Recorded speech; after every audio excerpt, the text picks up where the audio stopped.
L'Angleterre, la Grande-Bretagne, Southampton Central, Big Ben, The Queen, Kate Middleton, darling.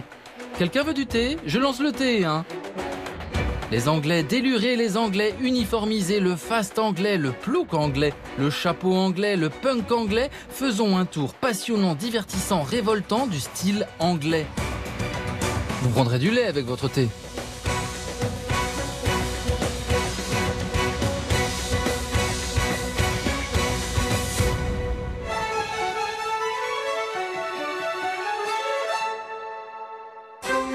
Mais qu'est-ce que le style anglais? Qu'est-ce qui fait Angleterre? En Angleterre, les bouquets sont mauves, les orchidées sont mauves, les jardins sont mauves, les plantes sont mauves. Mauve, mauve, mauve, mauve, mauve, mauve, mauve, mauve et mauve. Et dans les salons d'horticulture, tout est délicieusement, infernalement mauve.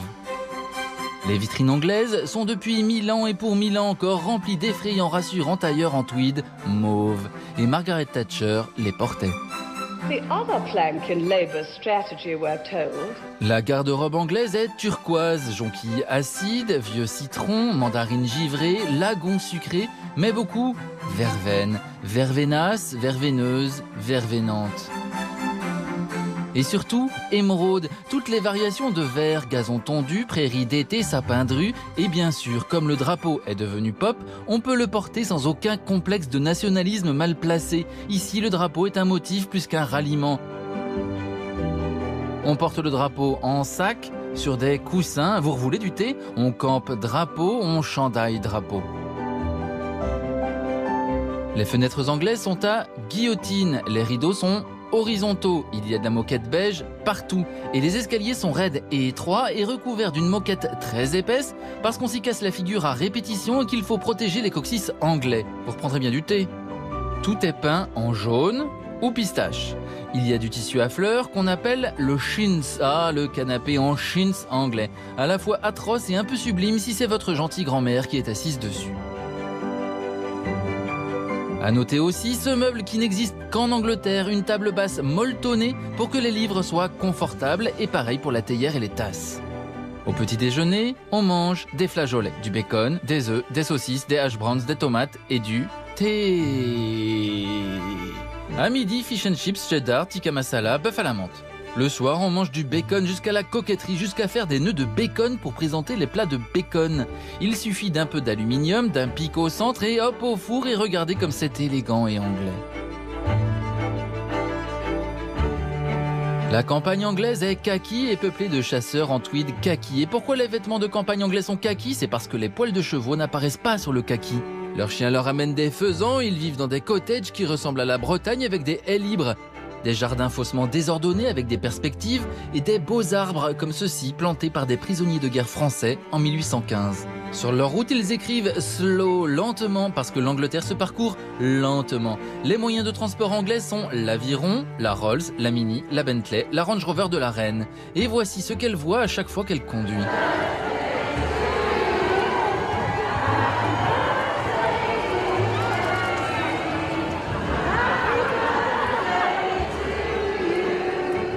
Et quand elle n'est pas en Range Rover, la royauté roule en Rolls-Royce, la plus fameuse voiture anglaise qui longtemps était peinte à la main couleur caramel, par un type en blouse couleur caramel avec une palette caramel, et le type passait sa longue vie sous les feux des caméras devenu ambassadeur de la maniaquerie anglaise à la face du monde. Voici l'artiste de l'usine.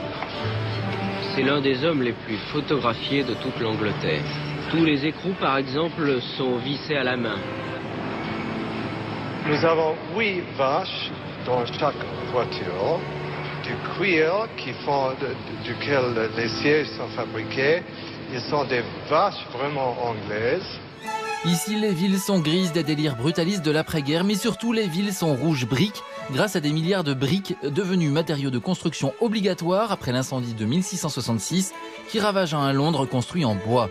Si vous prenez Liverpool, John Lennon est né dans un immeuble en briques, Paul McCartney a été élevé dans une maison en briques, Ringo Starr a grandi dans une maison en briques, George Harrison a vécu dans une maison en briques, ils allaient tous dans des écoles en briques, dans des pubs en briques, et ils ont fait leur premier concert dans ce tas de briques humides. C'est l'enfer. Les Anglais ont les rues les plus déprimantes du monde, avec du smog le lundi, du crachin le mardi, Margaret Thatcher le mercredi, des flageolets le jeudi, encore du smog le vendredi. Vous voulez du thé ? Mais heureusement, ils ont aussi la plus belle maison du monde, celle des artistes de Bloomsbury à Charleston, décorée à la main avec des motifs poétiques et des harmonies de couleurs qu'on retrouve régulièrement sur les podiums des défilés londoniens.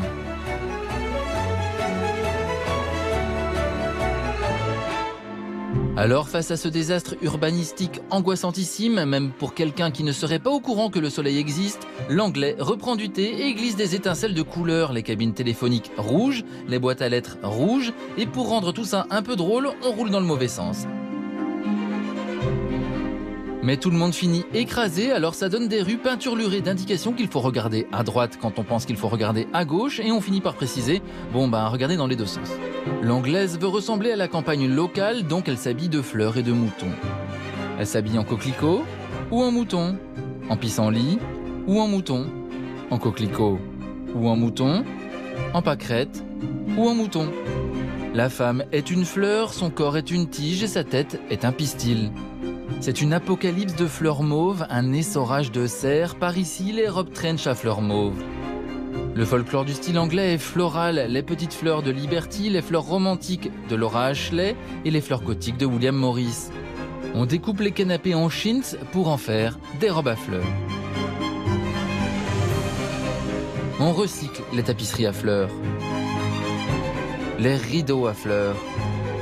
C'est bien simple, tous les tissus d'ameublement du cottage y passent, même les torchons de cuisine, même les voilages. Oh, les jolis voilages anglais. Le style anglais, c'est une forme de décontraction qui confine à l'insolence et à l'inconscience. Ici, la population est flegmatique. On s'en fiche de tout, on reste tout le temps détendu, même dans les pires situations. C'est pour ça que les Londoniens sont restés si calmes pendant le Blitz. Un réalisateur américain qui avait observé les Anglais pendant les bombardements du Blitz en 1940 expliquait que s'il devait un jour faire un film sur le Blitz à Londres, il filmerait d'abord des Anglais en train de dîner et discuter en plaisantant et en riant, et ensuite il rajouterait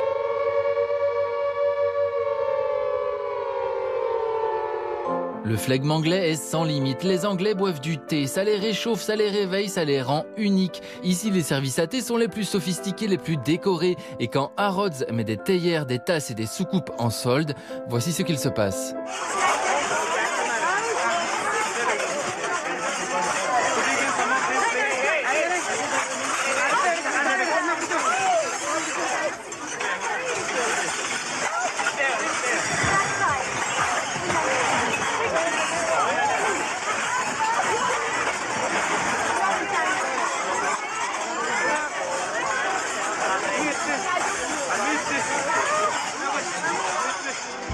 Et quelques minutes plus tard, il ne reste rien. La quasi-totalité de la vaisselle est partie. La majorité a été vendue, une partie a été cassée. Les accents anglais sont magiques. Il y a l'accent populaire de Londres, le cockney, mais aussi l'argot du Nord, comme ici à Manchester. Things like, you know what I mean, nish, clish and bang. Nish means nothing, clish means nothing, and banging means does that tune bang or is that tune banging or what is a banging tune? Et il y a l'accent anglais préféré du monde entier, celui avec la compote chaude dans la bouche. L'atroce Margaret Thatcher en était l'ambassadrice, comme ici le 27 novembre 1990, pour sa dernière intervention au Parlement. I don't believe in making a career of positively last appearances. Mais cet accent de la haute bourgeoisie hautain et sûr de lui n'est jamais aussi parfait que quand il exprime le mépris, l'arrogance et le crachat sur les classes inférieures. We fought off some of the most difficult and vicious attacks during the coal strike that this country's ever seen. Cet accent prend tout son sens quand il s'agit de prononcer les noms de lieux anglais comme Downing Street, Leicester, Scarborough, Ipswich, Cheshire, Sussex, Colbrook Row, Charlton Place. Et vous voulez du Allgäu ou du Durham?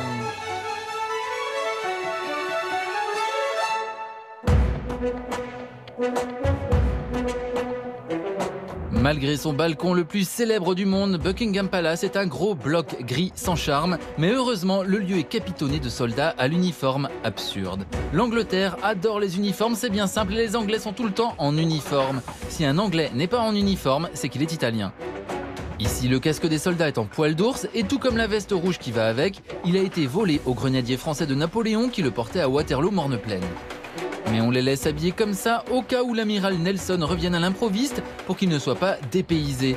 Le rituel de la relève de la garde est une tradition monarchique, touristique et sexuelle, puisqu'il est connu et avéré que depuis plusieurs siècles, la population se relaye pour détendre, délasser, enlever les crampes de ces jeunes gens condamnés à rester statiques et les plantons ramassent des 06 toute la journée dans leur guérite. Difficile de parler avec la bandoulière sur le menton, ça chatouille toute la journée. Tous ces uniformes désuets et tape à l'œil sont, vous voulez du thé, complètement coincés dans l'imaginaire anglais et les créateurs même les plus pointus ne peuvent pas s'empêcher de les retravailler. Le casque des gardes est repris, littéral comme ici chez Gareth Pugh.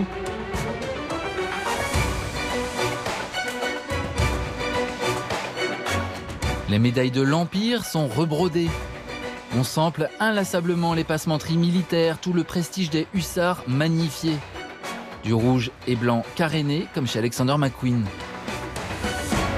Mais qu'est-ce que je sais? Une usine qui fabrique les chapeaux des bobbies. Les bobbies, les policiers londoniens les portent depuis 1863 et il est inspiré par le casque à pic des Prussiens. Il a 150 ans, mais pourquoi changer une idée qui n'est pas la nôtre? Donc, on ne peut pas rentrer dans une voiture avec le casque sur la tête. En revanche, il est doublé, donc tient chaud en hiver. Il donne du charisme et de l'autorité une fois passé le tout premier stade du ridicule. Nos uniformes n'ont absolument rien à voir avec la mode. Oui, croyez-moi. Et bien sûr, il fait de très belles théières. Vous voulez du thé? Quelque chose déconne? Prenez du thé. Quelque chose à célébrer? Prenez du thé. Il pleut à torrent? Buvez du thé. Il fait beau? Reprenez du thé. Quoi qu'il arrive, prenez du thé. Les Anglais boivent 250 millions de tasses de thé par jour. La course hippique d'Ascot est la meilleure excuse trouvée par les Anglaises pour porter les chapeaux les plus ahurissants de l'histoire de la mode mondiale, tellement atroce que ça devient une forme d'art. Pendant un week-end interminable, c'est un défilé de joyeuses monstruosités, toutes les variations de l'explosion sur un chapeau. Grosse pâquerette chauve, bicorne de coquelicots explosés, choux à la crème fondue, abat-jour défoncé, airbag de marguerite, dégueulis de plumes d'autruche, désastre floral, chapeau volé sur une tombe, poêlée de rose saumon, pagode à petits pois noirs, Ascot c'est l'enfer et c'est pour ça qu'on aime. Et aujourd'hui, la tradition criarde et pop d'Ascot existe toujours dans la mode, notamment grâce au modiste Philip Tracy, toujours débordant d'idées. Bon, parfois sans plume, oh tiens une moule. C'est le chapelier des mariages les plus chics d'Angleterre et bien sûr aussi des enterrements comme celui d'Isabella Blow, la muse d'Alexander McQueen. Un festival de plumes noires et de pâtisseries, chose rendant impossible les bisous, capeline atomique, pizza léopard, brouillard noir de voile, turban à aigrette de Maharaja de Brighton perlé. J'ai vraiment du respect, parce qu'Isabella aimait que les gens soignent leur apparence.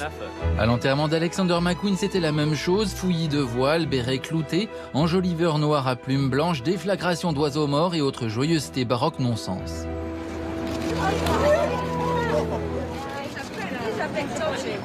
Le chapeau melon en feutre a longtemps été un signe distinctif de classe. Est-ce qu'on peut porter le chapeau melon en roulant un scooter?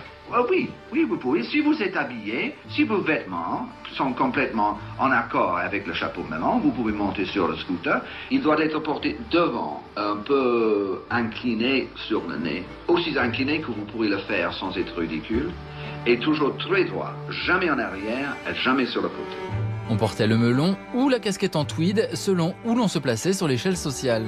Je crois que si on veut garder un certain standing, vous voyez, il faut s'habiller comme il faut.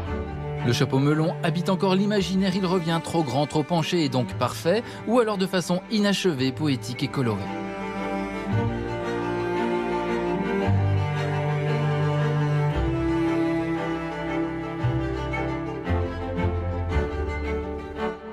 Mais quoi qu'il arrive, l'anglais était en costume. Même à la plage, il était en costume. Mets ton costume, on va à la plage. Mettez vos pulls, on va à la plage. Mets ton trench, on va à la plage. Mets ta combi rouge anti-radioactive, on va à la plage près de la centrale nucléaire. Et à la plage, on faisait quoi? eh bien, on prenait le thé. Alors le costume était taillé sur mesure à Savile Row, une rue connue pour ses tailleurs sur mesure hors de prix avec des doublures flashy. C'est là que les banquiers londoniens viennent dépenser leur bonus de fin d'année aux adresses recommandées par le supplément du Financial Times de Londres, subtilement intitulé « How to spend it », comment le dépenser. Ici, les règles sont d'un strict absolu, faisant passer les membres de la haute couture parisienne pour des foutraques désorganisés. Dans certaines maisons, on considère que la formation pour être un bon tailleur doit durer 18 ans. Ça fait 2 ans que j'y suis, donc oui, il me reste du chemin à faire. 18 ans à découper du tissu gris avant d'être considéré comme tailleur. Vous voulez du thé ? Regardez comme les carreaux du gilet rejoignent parfaitement les carreaux du pantalon. Quelqu'un n'a pas dormi pendant 3 nuits pour obtenir cet effet que vous n'auriez jamais remarqué si on ne vous l'avait pas dit, mais qui paraît indispensable à Savile Row. Il sort 130 costumes sur mesure par semaine des ateliers caves de Savile Row, chacun nécessitant 80 heures de travail et 3 essayages avec le client. 3000 livres prix de départ, mais voilà Mick Jagger, Churchill et les types qui ont ouvert la tombe de Toutankhamon étaient en costume de Savile Row. Les élèves britanniques ne subissent plus la baguette. Mais ils sont encore forcés de se taper des uniformes. Dès le plus jeune âge, aliénation de masse. Promis, ça gomme les inégalités sociales et puis aussi la personnalité, la joie de vivre, l'enfance. Résultat, on dirait des armées de comptables qui jouent au foot, des hordes d'huissiers de justice de moins de 10 ans. À 6 ans, on vous rase le crâne et on vous colle une cravate. Tout le monde conforme au même étalon. Vous voulez de la sauce avec vos flageolets ? Selon les écoles, l'uniforme est plus ou moins sophistiqué. À Harrow, veste bleue, chemise blanche et cravate noire, pantalon gris et redingote en cachemire bleu marine et canotier. Et bonne année 1910, hein. À Eton, chemise blanche, nœud papillon blanc, pantalon à rayures tennis, veste de frac noir, gilet noir, mouchoir en tissu blanc. À Basse pour les filles, chemise blanche, kilt à carreaux bleus, chouchou tartan bleu et noir, on ne déconne pas avec les chouchous.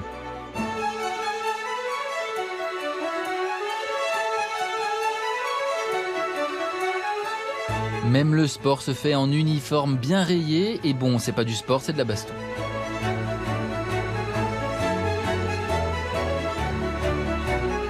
Et après le sport, on fait quoi ? Eh bien, on boit du thé, bien sûr.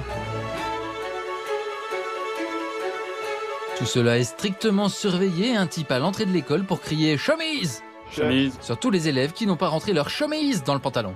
Chemise. Rebecca, viens ici une minute. Qu'est-ce qui ne va pas dans ton uniforme? Donne-les-moi, s'il te plaît, merci. Et peux-tu remettre ta chemise comme il faut, s'il te plaît? On les soupçonne même de concevoir ces trous dans les dossiers de chaises pour vérifier que les chemises sont bien rentrées dans les pantalons. À Horsham, chaussettes jaunes obligatoires pour les pensionnaires de l'école. À l'origine, c'était pour faire fuir les rats qui infestaient les réfectoires et les dortoirs. Tout est monogrammé, emblasonné, même la vaisselle pour donner du cachet et un sens de communauté à absolument tout. Vous voulez de la jelly ? Disons qu'il faut une forte vie intérieure pour que votre fantaisie d'enfant survive à cette uniformisation à outrance.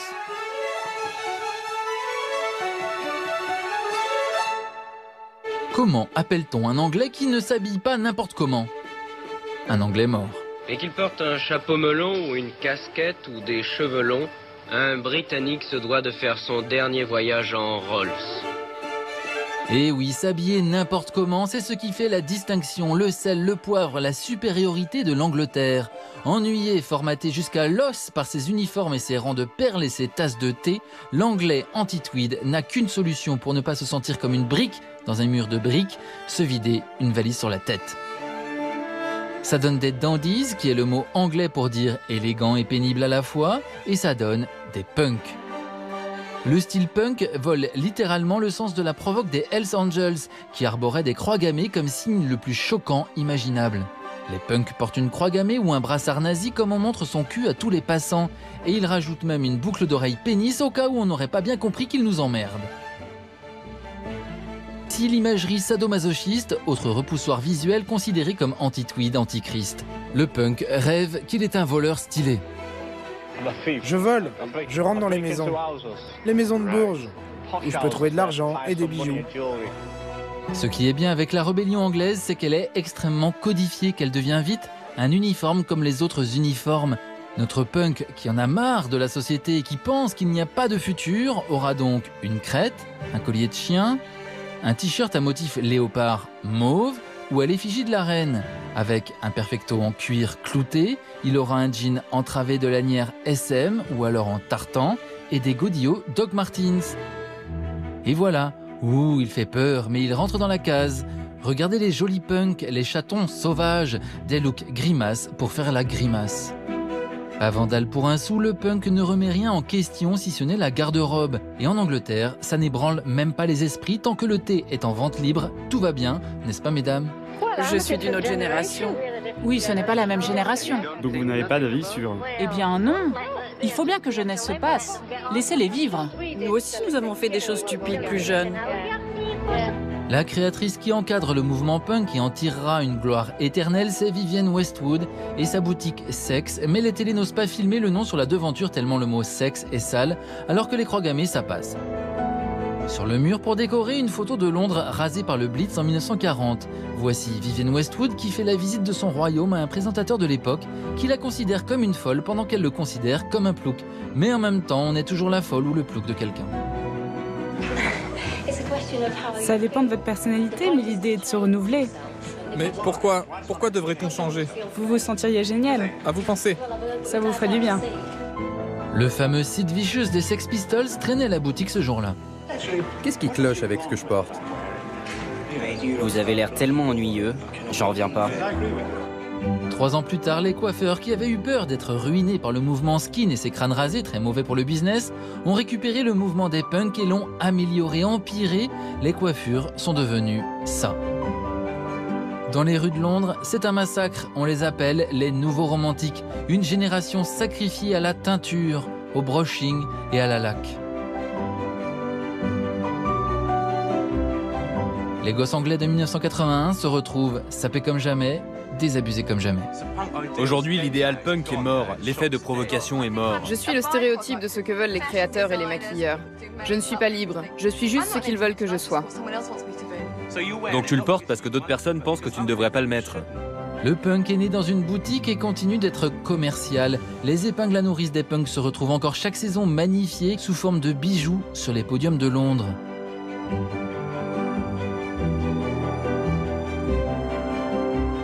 Et le léopard singé par les punks est toujours là. En 1952, les rebelles de la société, c'était les Teddy Boys. Des gosses qui dépensaient tout pour ressembler à un sou neuf, mais leur coiffure sexy en banane choquait un pays désespérément conformiste et rigide. Les Teddy Boys, je ne les aime pas, du tout. Je n'aime pas leur style vestimentaire qui ne sert qu'à prouver ce qu'ils sont, et ils sont ignorants. Le Teddy Boy, c'est lui, un excentrique conservateur. Il porte une banane bien gominée, un pantalon de costard, des chaussures de ville, un gilet, cravate, chemise blanche. Il est à 2 doigts du banquier à part cette banane qui lui permet de s'aliéner toute la société. Quand vous vous habillez comme ça, vous vous sentez supérieur, confiant. Et les gens vous regardent. C'est dangereux de déambuler de manière provocante. Parce que quelqu'un pourrait se dire « Hé, regardez ce punk, on va se le faire !» Et les Teddy Boys dansaient, une véritable culture de la danse et de la sueur.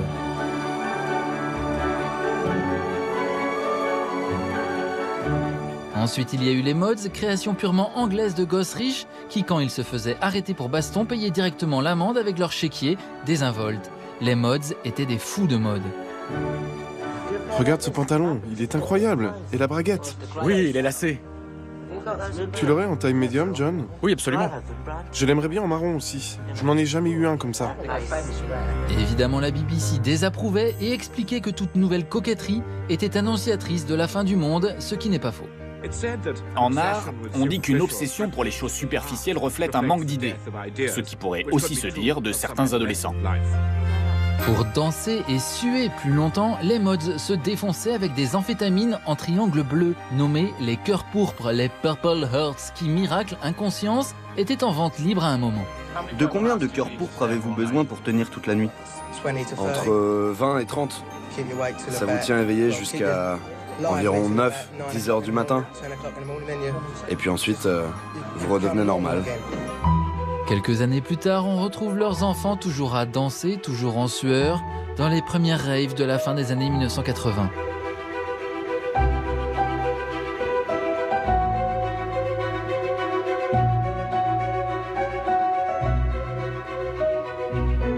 Elles arborent de magnifiques coupes au bol, des pantalons larges, des t-shirts manches longues larges, le tout acheté à Manchester qui sera la capitale de la mode mondiale pendant 3 étés. Et jusqu'à aujourd'hui, ce type de jean est devenu de plus en plus large. Ce sont les jeans les plus larges du monde et ils viennent tous de Manchester.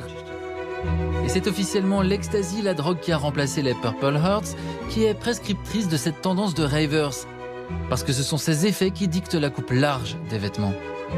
Ça a une propriété incroyable.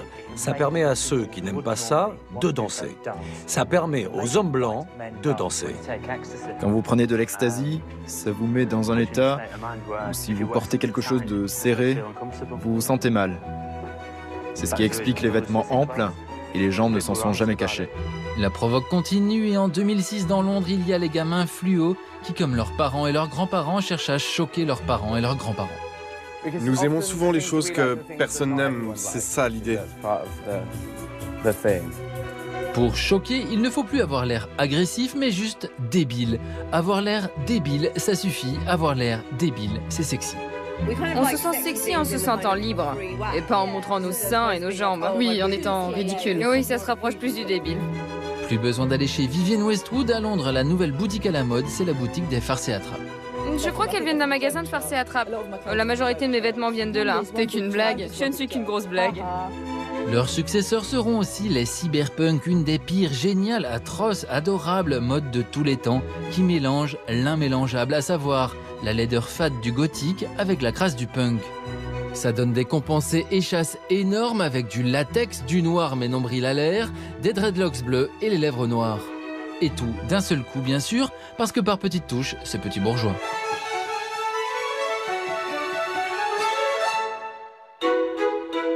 Le pudding du style anglais se tranche en classes très distinctes, autant de classes sociales que de stéréotypes typiques, parce que les Anglais aiment quand chaque caste est parfaitement synchro.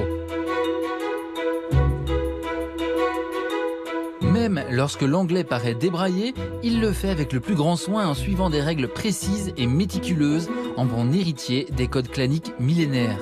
Le skin, censé être l'incarnation la plus sulfureuse du spectre social, eh bien, il prend le soin d'apparaître avec des chemises Ben Sherman, des polos Fred Perry, des jeans Levi's et des chaussures Doc Martens, comme pour donner des limites à la subversion de sa pensée et de son mode de vie. Les garçons de la classe moyenne urbaine sont des lads, et eux aussi entretiennent leur dégaine. Basket nickel, ils cultivent un fétichisme strict pour des équipementiers sportifs comme Umbro, Kappa, LS, Nike, des lubies qui évoluent au fil des contrats d'exclusivité des équipes de foot. Les lads brandissent leur écharpe, les couleurs de leur religion, le football. Un peu plus sauvage dans ses manières, il y a le chave. Et quand le chave cherche à se positionner avec une marque aspirationnelle, cela donne un cas d'école comme au début des années 2000 quand les chaves et les chavettes s'entichèrent du tartan iconique de la maison Burberry, qui avait commis un instant la fatale fantaisie d'en mettre un peu partout. Y a-t-il une marque que vous associez aux Chaves? Chaves, Burberry, Chaves, Burberry. Burberry, Burberry. Résultat, les chaves burberisées à mort et la marque devenue symbole de petite délinquance avec ce panneau ahurissant devant les pubs, Burberry interdit. Au final, la marque a moins mis en valeur son tartan et les chaves ont continué d'être exclues. Vu de l'extérieur, on se demande avec inquiétude si les Anglais ont conscience du chaos visuel de leur garde-robe. Mais on comprend mieux qu'il s'agit d'ironie quand ils instaurent une journée du pull de Noël affreux. À ce moment de l'année, ici à la City, on aime porter des pulls ridicules et se saouler. Et ceux qui ne jouent pas le jeu, on ne leur adresse plus la parole et on les exile en France. Un pays entier qui concourt pendant toute une journée à porter le chandail le plus grotesque et le plus humiliant ne peut pas être un mauvais pays. C'est sûrement le pire pull de Noël que j'ai jamais porté.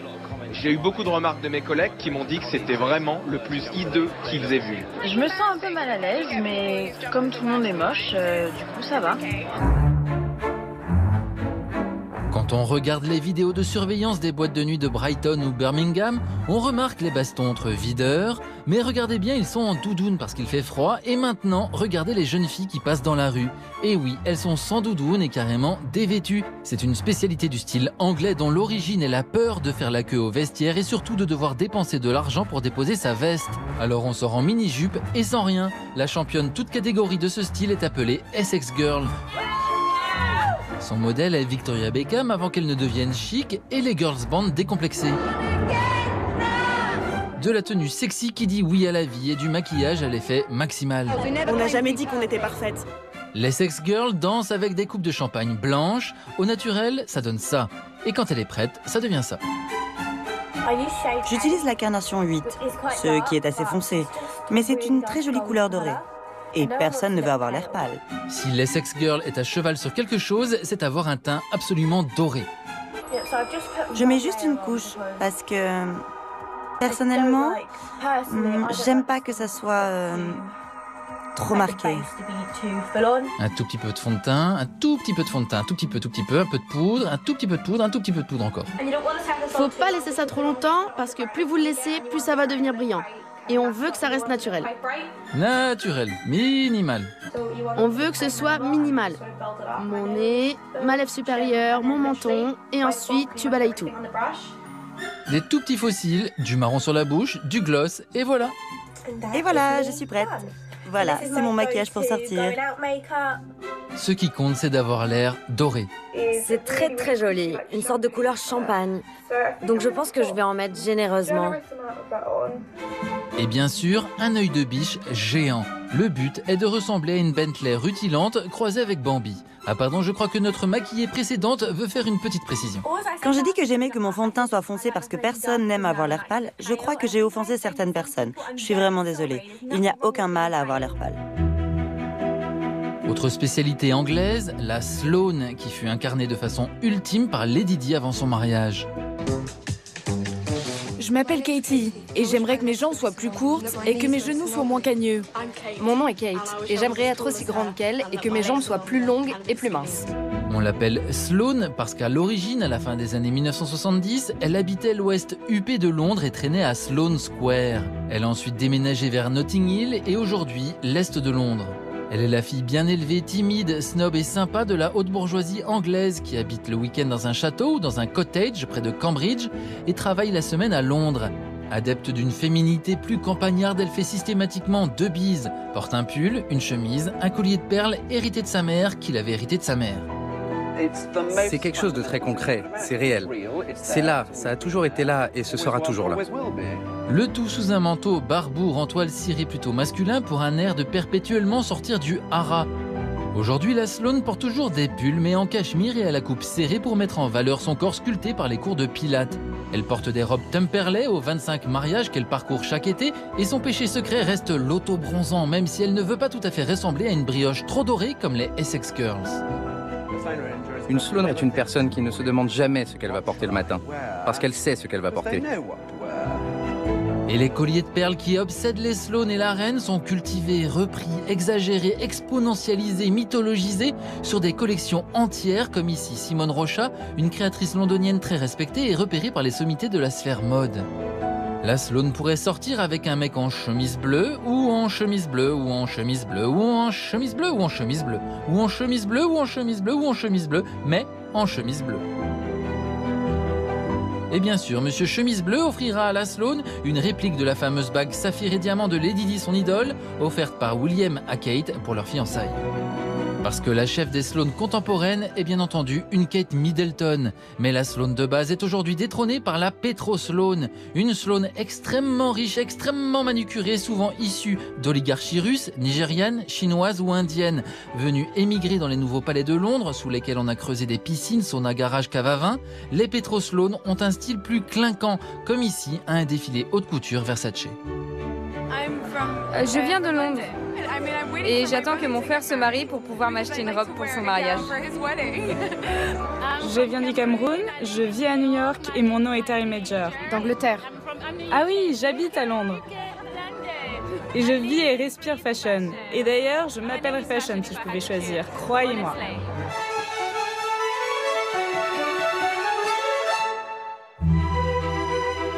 L'Angleterre a donné à la mode quelques-unes de ses têtes les plus fameuses, comme la rédactrice en chef du Vogue américain Anna Wintour, mais aussi Kate Moss, Stella McCartney, Victoria Beckham, David Beckham, Cara Delevingne, Georgia May Jagger, Et la critique de mode la plus crainte redoutable du monde entier, Suzy Menkes. Les créateurs anglais mythiques des années 1960, ce sont Vidal Sassoon, l'auteur du carré court, et Marie Quant, l'auteur de la mini-jupe. À eux deux, ils imposent pour la première fois Londres comme épicentre de la frivolité mondiale. Carnaby Street, en 1963, ouvre grand la porte des années coincées de l'après-guerre et donne le pouvoir à la jeunesse. L'Angleterre est le seul pays au monde à avoir transformé son pire défaut météorologique, à savoir un crachin constant, en atout très rentable dans l'industrie du luxe. Ici, les impairs sont devenus des objets de désir, mais aussi les bottes. Les imperméables anglais sont forcément les meilleurs du monde, le Macintosh de Macintosh et le trench de Burberry. Le Macintosh est plus rigide que le trench et a une attache pour le fixer à la jambe pour que le manteau ne bouge pas pendant le galop sous la pluie. Il y a aussi le duffel coat et la toile cirée intégrale, l'impair vinyle pop pour rendre le crachin sexy ou carrément transparent. Le trench de Burberry a été créé pour les soldats de la Première Guerre mondiale, devenu un classique de mode comme le tailleur Chanel ou le smoking Saint-Laurent. Aujourd'hui, Burberry est devenu un acteur global présent sur toutes les artères haut de gamme du monde. Le défilé joue la carte de l'hyper-britannicitude. Anna Wintour fait le déplacement, la marque se paye la venue d'icônes comme Kate Moss et Cara Delevingne et fait défiler Naomi Campbell. Lorsque la Kate Moss porte des bottes Hunter dans la gadoue du festival de rock de Glastonbury en 2008, elle crée l'une des images de mode les plus iconiques qui soit, si bien qu'à elle seule, elle repositionne la marque de bottes Hunter comme un acteur majeur de la botte fashion. Oui, de la botte fashion, avec Anna Wintour, la femme la plus puissante de la mode mondiale, qui vient voir des défilés dans une bouche chic et maîtrisée.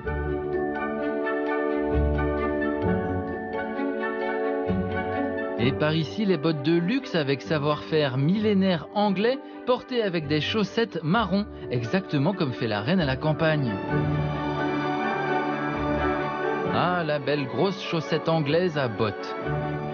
Hunter propose des bottes pour tous les jours de l'année anglaise. Ça va de la mini-botte pour les légères précipitations, la botte de juillet, lorsqu'il fait presque beau, on va dire, à la botte classique, celle pour les 11 autres mois de l'année, mais aussi celle qui remonte aux genoux, toujours pratique en cas d'inondation du château. La gamme est très pointue, des bottes à dégradé arc-en-ciel, à talons rouges et des parkas à fond la mode.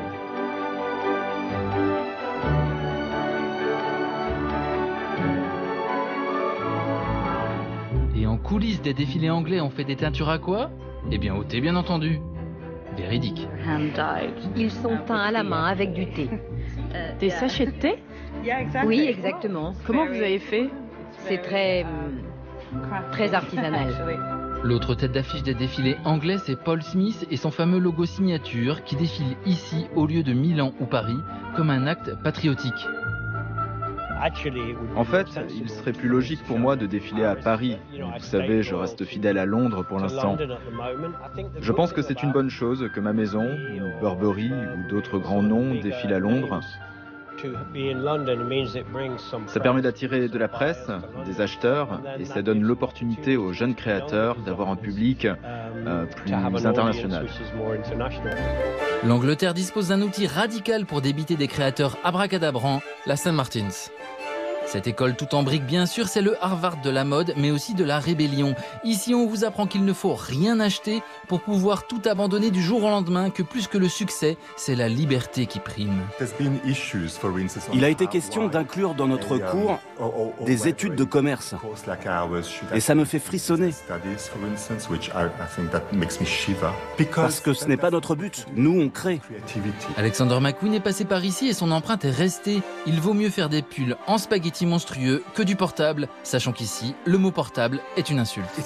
C'est extravagant, parfois c'est énorme, c'est criant de vitalité. Mais c'est comme ça que ça devrait être à l'université. Et oui, il vaut mieux que ce soit affreux que portable. Vous mettez cette robe et vous devenez cette femme enfermée dans un cactus. Vous devenez une vision.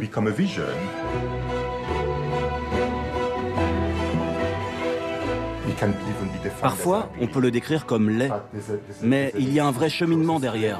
Résultat, quand une équipe vient filmer le matin, les élèves ne sont pas encore là. Eux, ce sont les lève-tôt. Ils sont arrivés à 9h du matin.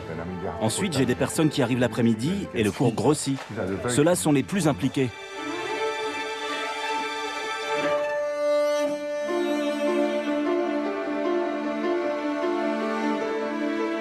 À Londres, le prodige, c'est Jonathan Anderson avec son épi blond savamment travaillé.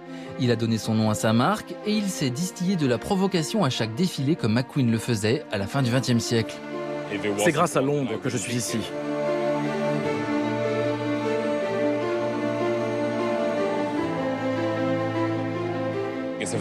C'est une marque qui permet une véritable créativité, sans aucune contrainte commerciale.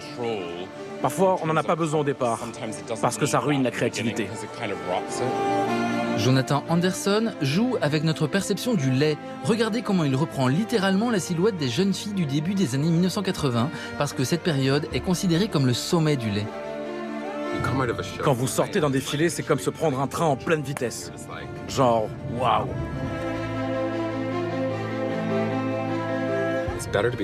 C'est mieux de toujours rester dans le questionnement, de se demander si c'est juste, si c'est de bon goût ou pas. Jonathan Anderson est un chef de file. Un grand groupe de luxe a investi dans sa marque. Mais les autres labels londoniens hyper pointus ont plus de mal à s'en sortir. Parfois je me dis, oh mon Dieu, j'ai tout foiré, ou j'ai vraiment dû faire une énorme bêtise. Parce que c'est tellement une lutte, mon équipe est si petite, et chaque saison est un énorme défi. La mode anglaise sait bien exporter ses vêtements déperlants et ses bottes en caoutchouc véritables, mais son industrie de l'excentricité reste plus insulaire, réservée aux descendants de Cecil Beaton et Lady Ogilvy, en sortie à The Old Toad, avant d'aller dans le Gloucestershire avec nos amis de la Royal Geographical Society.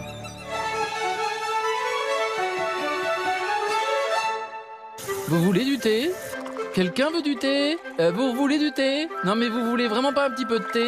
Quelqu'un veut du thé ? L'Angleterre, c'est la pluie et le trench, et c'est bien sûr l'arc-en-ciel quand le beau temps revient. Et l'arc-en-ciel, c'est la reine, le roi, les princes, les princesses. Ils sont l'obsession nationale et internationale fascinante qu'on ne peut pas s'empêcher de regarder. Devant la reine, que faire ? Jusqu'à quel point doit-on s'incliner devant elle ? Et comment l'appelle-t-on ? She's mom, yeah. Call her mom.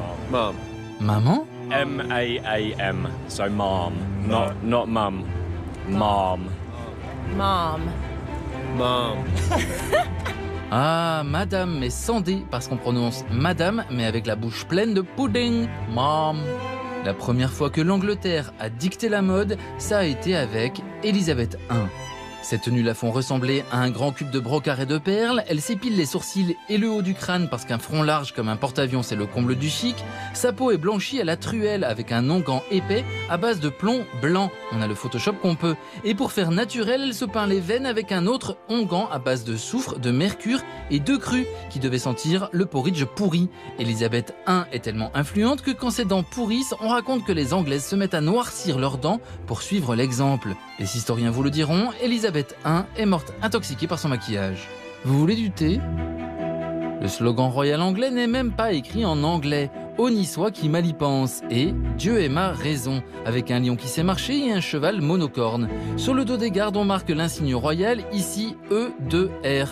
Elisabeth II Regina, ce qui n'est toujours pas de l'anglais mais du latin. Le roi ou la reine d'Angleterre, c'est la personnalité la plus léchée du pays. Elle a également sa tête couronnée, impassible et monotone sur les billets de banque. À noter que la reine Elisabeth II a été le premier monarque à apparaître sur un billet et qu'elle a mis 30 ans à esquisser un sourire sur un billet de 5 pounds en 1990. Mais la tête du monarque anglais est absente des meilleurs billets de banque anglais, les Giants et les Titans. Le Giant est un billet d'1 million de pounds et le Titan est un billet de 100 millions de pounds. Ils existent à peu d'exemplaires et pas en circulation, mais peuvent servir en cas de catastrophe financière. Le roi ou la reine se tait. Quand il parle, c'est pour dire bonne année ou demander si vous avez fait bon voyage. Un micro-babyle, à quelle école allez-vous? Est-ce loin d'ici? Le voyage se passe bien malgré la pluie? Il va faire beau demain, je pense. Évidemment, si vous amenez un animal de compagnie avec vous, vous avez plus de chances qu'elle s'arrête pour vous causer. Un chien et hop, la reine n'est plus farouche mais amicale. L'autre rôle du monarque, c'est lire le texte le plus soporifique possible écrit par le gouvernement lors de l'ouverture du Parlement. Les pauvres, regardez comment tout le monde s'ennuie autour d'elle. Boring. On y va dans un carrosse accompagné d'une garde équestre impressionnante.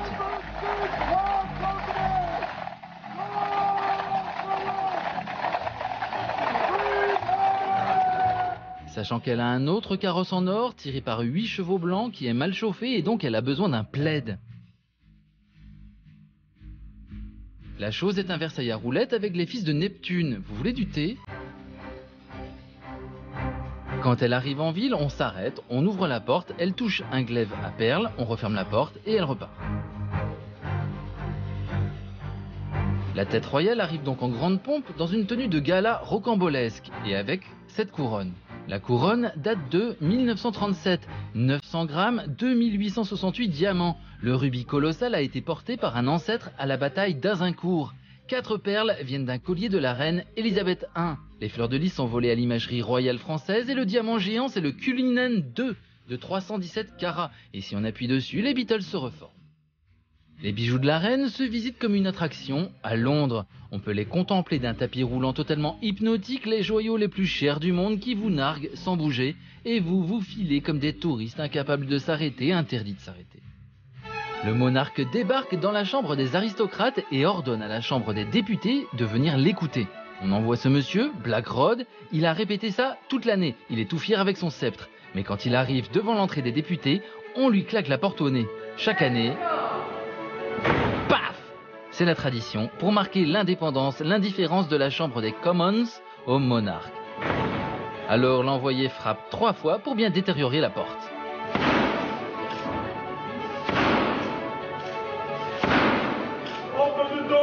Il arrive chez les députés et les invite. Monsieur le Président, la reine demande à cette Chambre honorable de la rejoindre immédiatement dans la Chambre des Pairs. Et eux font une blague protocolaire pour se foutre de la gueule du souverain, du genre « Hélène Mirren nous appelle ». Regardez le type en gris à droite, c'est lui qui va sévir. Touchez pas à la BBC.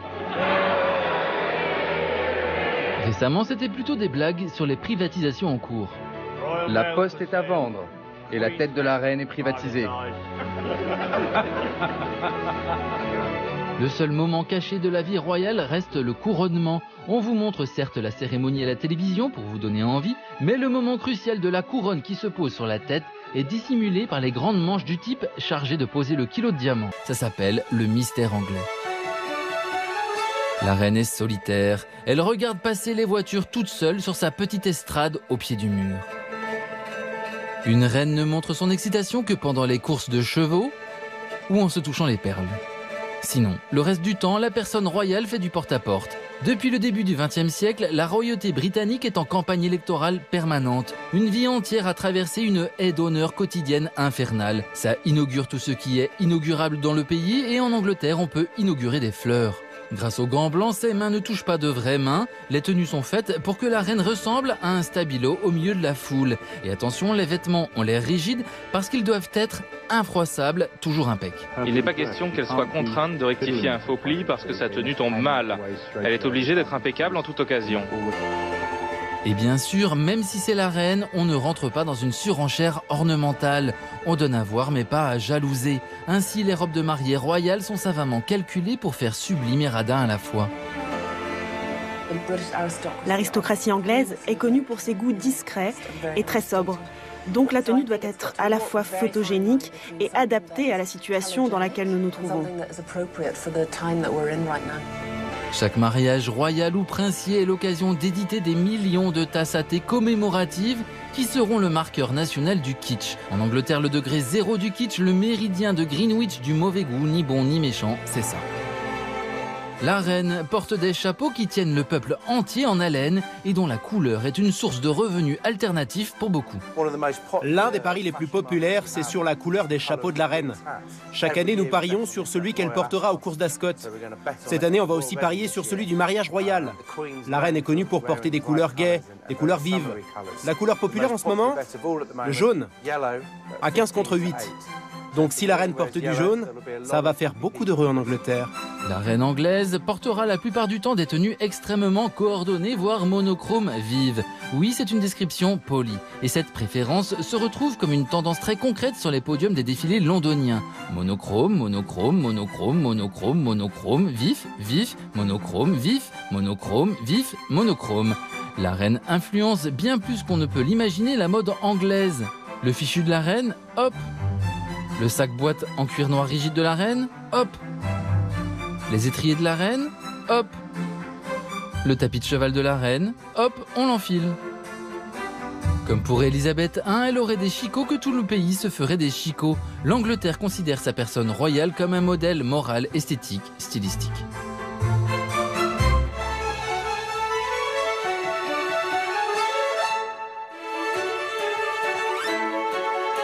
Vous reprendrez du thé? Non, parce que les Anglais n'en boivent pas autant pour rien. Le thé, ça réconforte, ça permet de digérer tout ça, le thé. Toute cette marmite, tous ces tabloïds, le English breakfast. Ça permet de rester éveillé pendant tous ces livres de Charles Dickens. Ça permet de rester stoïque quand votre gosse se fait massacrer par un coiffeur. Allez, would you like some more tea? Tweed perfume. Mrs. Taylor is wearing tweed in a new form. Parfum de toilette spray. Mrs. Richardson wears tweed. New tweed parfum de toilette spray. Wear tweed, the finishing touch.